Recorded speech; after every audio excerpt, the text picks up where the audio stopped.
बसस्थानकावर दागिने चोरी प्रकरण उघड. दोघे आंतरराज्य चोरटे जेरबंद. 11 लाखांचे दागिने जप्त.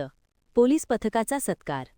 प्रवासी बसस्थानकावरून महिलांचे दागिने चोरणाऱ्या आंतरराज्य दोघा चोरट्यांना निपाणी बसवेश्वर चौक पोलिसांनी 10 दिवस हरियाणा येथे मुक्काम ठोकून गजाआड केली.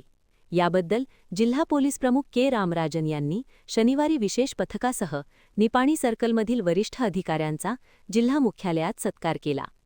12 मार्च रोजी कल्पना कळसकर, राहणार पंडे क्वार्टर्स, या पुणे येथे बसने विवाह समारंभासाठी आपल्या मैत्रिणींसमवेत जात होत्या.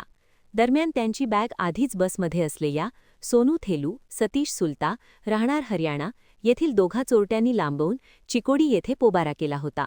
दरम्यान सीसीटीव्ही फुटेजच्या आधारे DSP Gopalkrishna Goudar, CPI B S Talwar, उपनिरीक्षक रमेश पवार, शिवराज नाईकवाडी यांच्यासह एलसीबी पथकाचे हवालदार M A. Terdal, M F. Nadaf, Raju Devate, R Y. Melgade, P M. Hiremath यांच्या मदतीने अवघ्या 5 तासात छडा लावून वरील दोघा संशयितांना ताब्यात घेऊन कसून तपास केला.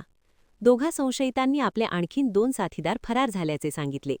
त्यानुसार तपास पथकाने हरियाणा येथे 10 दिवस मुक्काम ठोकून चोरट्यांनी कळसकर यांच्यासह अन्य 2 महिलांचे 11 लाख रुपये किमतीचे 12 तोळे सोने हस्तगत करून चोरट्यांच्या मुसक्या आवळल्या. जिल्हा पोलीस प्रमुख के रामराजन यांनी शनिवारी सायंकाळी जिल्हा मुख्यालयात पथकाचा सत्कार केला. महान कार्य न्यूजसाठी गौतम जाधव, निपाणी.